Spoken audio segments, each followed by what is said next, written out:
Hi guys, it's Betsy with Keto Creations. Today I'm going to show you how to make some chocolate chip cookies with walnuts. So here we go. Let me put you down here so you can see what we're doing. I'm making a double batch today, so keep in mind everything I tell you, I will add double. So you will need 200 grams of almond flour, 125 grams of powdered sweetener. In here, in the bowl with the almond flour, you will also put a quarter teaspoon of salt, a half a teaspoon of xanthan gum, and a half a teaspoon of baking powder, and whisk it.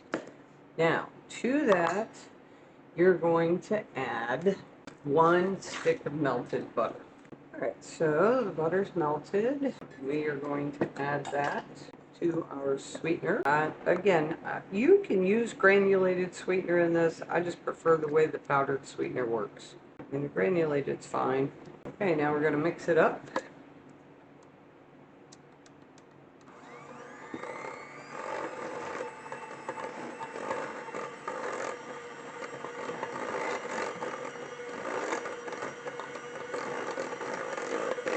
I'll get that shiny look. Alright, to that you will add a teaspoon of vanilla and 1 egg. Again, I'm making a double batch.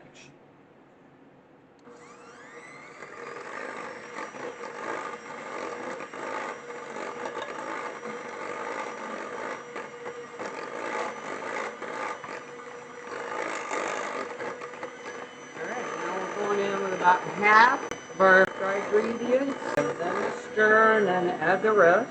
You can dump them in all at once. I just find that it mixes up easier this way. Alrighty, now we will add a half cup of chopped walnuts and 90 grams of sugar-free chocolate chips. We're going to give them a mix.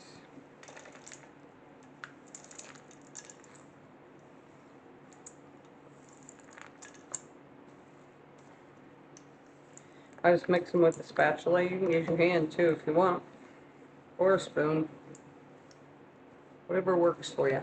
Alright, so you just dump it out onto your baking sheet. You can use parchment paper, or if you have these reusable liners, those are awesome. Doesn't matter, either way it works. You just want to form it into a log. And I cut mine. I find that's the easiest way to do it. So then cut the whole thing into 4 pieces, and then I cut each piece into 3 cookie-sized pieces. Then we'll roll them up in a ball and flatten them a little bit. Then we'll be ready to bake some cookies. Alright, so this one feels a little light, so I'm going to steal a little from one of the others.